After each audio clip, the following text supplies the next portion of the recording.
Hi everyone, this is Shengyuan and this is the operator Hindsight for Nasti. Let's get started. Nasti is a 6-star artificer in the support class. Trait of the archetype, blocks 2 enemies and can use support devices in battles. Nasti is part of the Rhineland faction, a faction with a lot of function, support units, but not really any big damage dealers so far.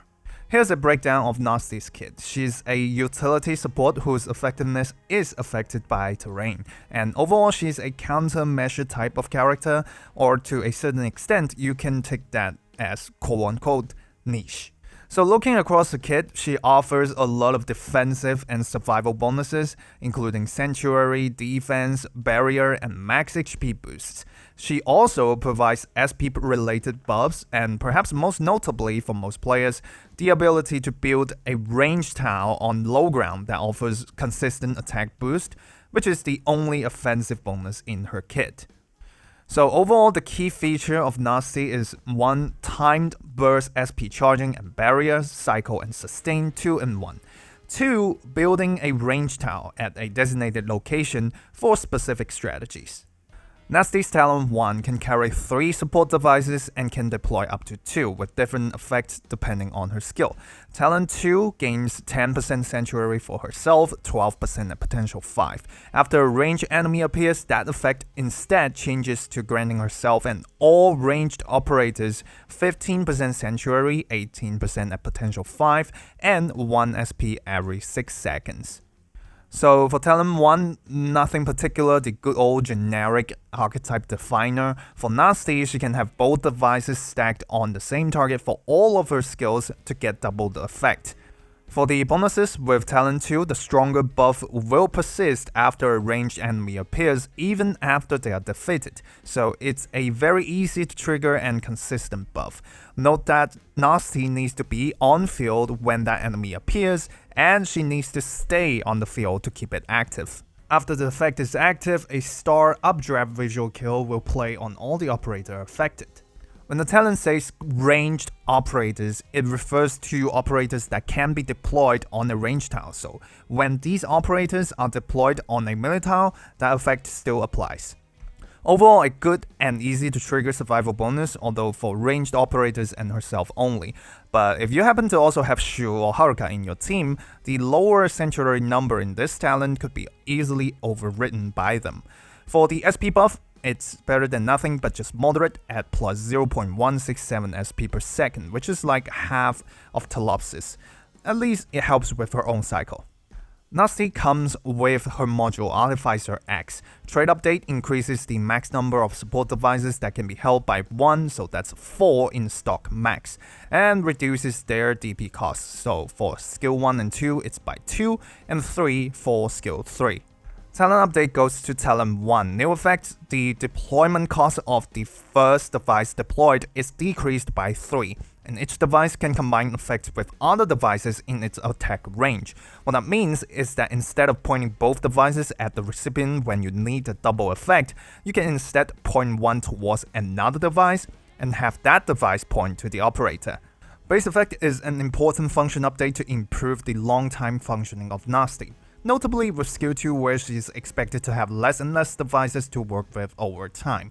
The DP reduction for devices speeds up all the hustle by a little, and that continues with the upgrades. With level 2, the first device always costs 0 DP with any skills.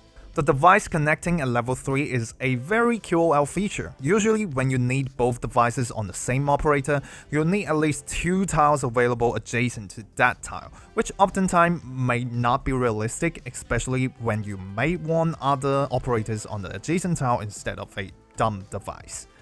Overall, this is a pure function upgrade module. Base is pretty essential for basic uses, saves time for startup and improves device coverage, most importantly with skill 2. However, the most QOL feature of this module is gated behind level 3 and is a big investment for a support character. The module has no offensive implications, which is understandable. Once you do have level 3, Nasti becomes much less terrain reliant, and the connecting feature opens up more possible ways to stack 2 devices on one tile. Level 1 is essential for base use, and if you wish to use her regularly, I do recommend level 3 for the best experience. For skill recommendations, Skill 3 over Skill 2 over Skill 1. Skill 3 is the most unique offer from Nasti, being able to construct an artificial high ground on a melee tile. It provides a remarkable, consistent attack and max HP bonus, and a fully built high ground will stay on the field after Nasti leaves the field. Skill 2 provides on-demand burst SP charging and barrier application to help fill gaps between skills and provide some degree of sustain, but it does have an awkward built-in warm-up mechanic and an unsustainable 2-device uses that limits the potential of this skill. Skill 1 instead provides on-demand, long-duration defense and block count increase to help survive specific enemy or specific enemy waves, and the devices maintain a lesser bonus off skill, but overall it's just not competitive with just having your regular sustain options. Skill 1, when equipped, device grants defense increase to operator in front. When active, attack and defense plus 80% attacks all blocked enemies. Device will grant plus 1 block to the affected operator and the defense bonus increased to plus 55%. Devices lose 2% max HP every second, and Nasti gains 1 device on skill activation. This is a 28/40 second duration skill, so during the skill, devices would lose 80% of its max HP, so it will be able to persist to the off-skill phase. As seen on the right, the off-skill defense bonus is 25%, and due to the module being mostly a function update for Nasti's own stats, I'll just put the module numbers here. Again, nothing really stands out. She can fight, but certainly don't expect her to dominate in battle. This skill is simple, provides 25% consistent defense increase up to 50% if you stack 2, so if you're expecting a hard-hitting enemy, you'll get 110% defense increase and 2 extra block on skill for 40 seconds, so that's an one-target version of Nian Skill 3. It's used as a survival tool to help tank through key enemy attacks. For a balanced defensive and offensive playstyle, use it on units that have the target count equals block count trait, like Centurion, and interestingly that also includes Nasti herself during this skill, although I wouldn't recommend that. Or to be purely defensive, you can use it on units that have high base defense stats, like Protectors. In practice though, despite providing a good survival bonus, most of the time, you may be better off just using your regular sustain. In IS, survival is usually about not being one-hit KO'd, and having relics usually do the trick. If not, you will be looking to have cost-efficient counterpicks for the job, and RC as a 6-star supporter definitely does not pass the cost-efficient check. Next we have Skill 2, when equipped, restores device HP over time after the device is deployed. On device activation, the device loses 1 HP every 0.5 seconds. Each HP loss grants the operator 1 SP and barrier equal to 5% of Nasti's max HP. On skill activation, activates all devices, stops attacking, and gains barrier equal to 10% of Nasti's max HP every 0.5 seconds. Both the barrier from devices and on Nasti herself caps at 80% of her max HP, gains 1 device when skill ends. This is a 23/28 4-second skill, but do also note the trait of the device itself. It has a 5 SP auto skill that just gives itself 1 HP on activation, and on deployed, the device only has 3 out of 8 HP. Each device gives up to 1204 HP barrier, capping at 2408. If it's still confusing for you, basically the device HP is its power, and it recovers power every 5 seconds. And here's an important detail, that SP requirement is 6 at level 7, so to use this skill you should definitely at least have it at Mastery 1. But even at Mastery 3, to charge up the 3 out of 8 initial power to full, there will be a 25-second built-in warm-up. 29 seconds for 2 devices because you have a 4-second redeployment time. And that is a massive letdown. The skill has a decent 5-second fast startup, and yet there's no merit in an early skill use. Without full power, you gain less from the charging. Devices also retreat on reaching 0 HP, so you always lose them after skill use. So back to what it does. It charges up to 16 SP per use in just 4 seconds. So in these 29-second cycle, it's by average a 0.55 SP per second boost. If you look at the comparison with Stainless Skill 2 on the right, over a device lifetime period, the average rate is quite close, more so if Nasti Talent 2 is not active. So by design, Nasti Skill 2 is a low capacity fast charger, while Stainless Skill 2 is a high capacity slow charger. And outside of SP charging, it also provides barrier to help these damage dealers better survive. The barrier provided also does not decay over time and will only break from damage. But if you've been paying attention, you'll realize that since devices always expire after skill, if you maximize the SP output and use 2 devices every skill, you'll eventually run out of devices. So after 3 back-to-back uses, you'll be left with only 1 device on the 4th. Without module wide base, that happens on the 3rd use. So let's see how to work with the skill. First, on demand means that you can prep the devices before having the recipient down on the ground. So annihilation skills, the big skills with long startups, you can shorten the 8 to 16 SP startups to the 4 seconds charge time. Typical examples are Prominix Auto Skill 3, Hoshigama Auto Skill 3, Visadel Skill 3, Pepe Skill 3, Sakiko Skill 3. These are skills of about 8 to 10 second startup. Logo Skill 3, Vinna Skill 3, Silver Ash Skill 3, Lapland Auto Skill 3. These are the 15-16 SP ones.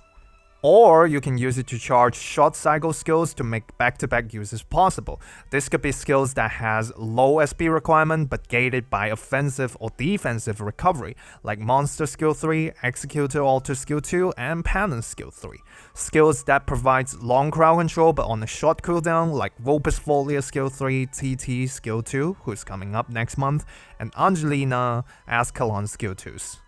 It also helps with some skills that have a 2-phase warm-up, so you can skip parts of it, like Thorn Skills 3, Holocaust Skill 2. Overall, it helps to bridge the gap between skill relays so that some damage or crowd control cycles become possible. To better use it, my suggestion is don't always force the 2-device charging. Cycle between 2 and 1 may be the best call if you do not have a streamlined plan between skills. Skill 3. When equipped, the device can build and upgrade a special high ground to deploy range operators and provide them with specific buffs. On activation, attack and defense plus 160%, the device effect of restoring SP and HP for the special high ground doubles. Gains 1 device on skill activation. This is a 17/25 15-second skill. Nasti has some stats that can keep her alive and gunning as her devices do the job, and that's it.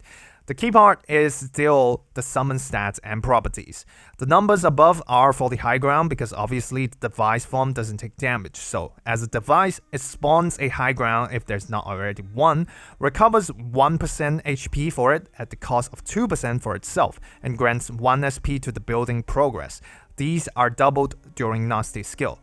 For the high ground, basically, it starts out as a construction site at level 0, during which it's not targeted and does not block. The high ground upgrades once every 50 SP, and on the first upgrade, it becomes a real entity and gains 1 block. Starting from the second upgrade, the high ground also gets max HP plus 1000, defense plus 100, and resistance plus 5 for each upgrade, so 2 times in total. After fully upgraded to level 3, the Tau can persist on the field even after Nasti herself retreats, which is pretty modern and does somewhat address the problem of other devices not really doing anything aside from monitoring the devices.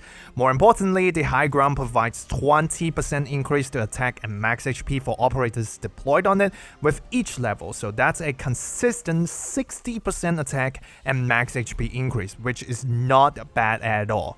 So let's dive into its mechanics, and oh boy, there are a lot to look out for. Only 1 high ground can exist on the field, and the high ground itself doesn't count for the device deployed limit. If an existing one is destroyed, you'll need to deploy a new device to establish a new high ground. The high ground tile doesn't affect enemies' pathing, so you can't use it as an obstacle. An enemy blocked by the tile will damage the high ground, because bike holding operator deployed on the tile does not block. However, ranged enemies will prioritize damaging the operator deployed on it because, you know, the operator always deploys after the tile. But if an enemy deals multi-target damage, or if the damage is AoE, both the operator and the tile will be damaged, and if the high ground is destroyed, operator on the tile will be defeated altogether. The high ground tile is not affected by tile-specific effects, but these effects will apply to the operator on it just as usual. For example, Nasti brand, Originium tile, and the transverse plate in Babel. The high ground tile is a targetable ranged unit and can be selected by some friendly skills like Wolverine skill 2, X skill 2 and 3. This happens because the tile is coded to be able to stack an operator on itself. So for these skills, there are essentially two targets on that same tile. You can see Haruka applies bubbles to both the operator and the high ground. So as you may expect, it will recover HP from passive healing. And these kinds of AoE passive healing like Skadi Alter skill 2, Thorn's Alter skill 1 does help to keep it healthy. Once spelled, the high ground is physically considered a range tile and will interact with terrain-specific kits as expected. Let's look at all the major applications. First of all, the 60% attack modifier is a really juicy bonus for skills and kits that don't have inherent attack buffs. Typical examples are Promenix Alter skill 2, Narantuya Exia Alter, Lamion, Necros, and Wang as an upcoming operator. The list goes on, these are just the newer options. There are also gimmicks that may benefit from more attack buffs, for example Logo skill 1 to up the elimination threshold, Skadi Alter skill 2 who takes the buff and propagate that stat change to everyone in range, and can heal the tile at the same time. Reed Alter will also heal more from attack buffs, and her skill 3 DOT benefits from it too. There are operators who could benefit from having a better vantage point for damage. That will again include Promenix Alter and Ifrit. If you are a veteran player, there may have been time in the past where you'd wish Ifrit can be placed on a ground tile. Well, there you have it, Ryan Lab Tech after all. And also for Necros, if you're tired of not having good range tile and her summon keeps drilling into the wall, try playing with this skill, low-key a game changer. And finally, we have skills or kits that have special interactions with range tiles, and I feel like there may be more and more of them coming in the future. We of course have Laser Alter skill 3, and in the near future we will also have Chen Alter skill 3, as well as Zima Alter, and potentially in some really niche situations it can be served as a block unit that doesn't do damage, stalling enemies like the Nethersea Reaper.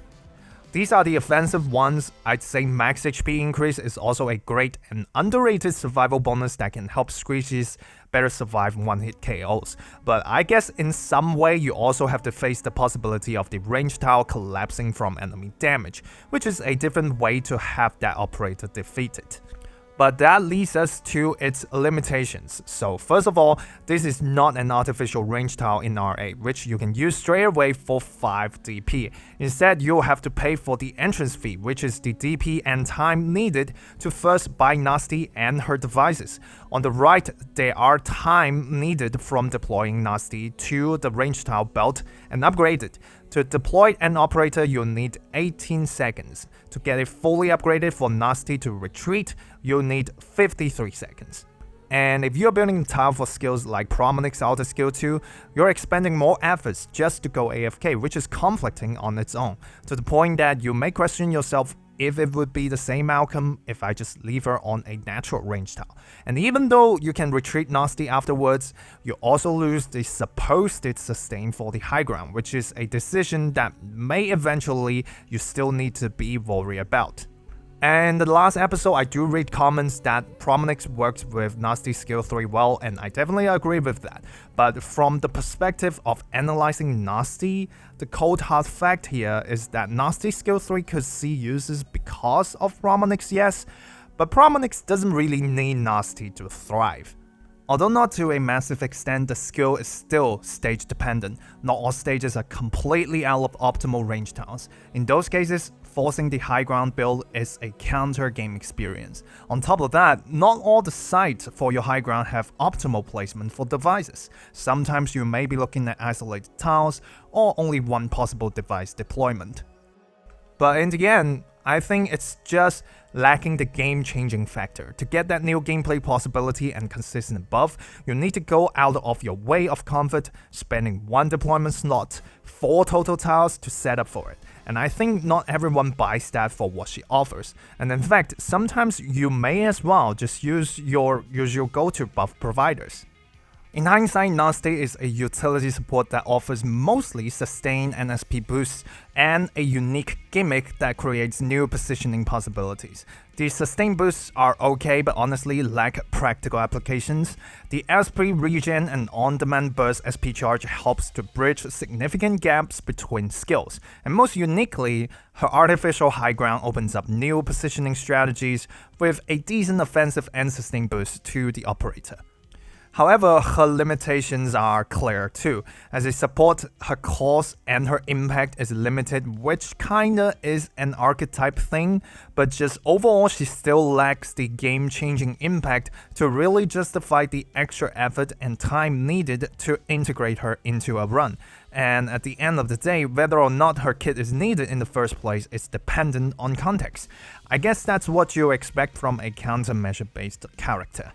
They are optional and for a lot, irrelevant in daily context. For new players, always prioritize damage dealers for your E2s, and not in any way would I recommend her. For AFK, while she can build a golden ground for AFK and does provide remarkable buff for some popular AFK options, but in my opinion, the build up to it defeats the purpose of AFK. But if you're willing to go an extra mile too, yeah, it's perhaps the easiest way to integrate her into a team.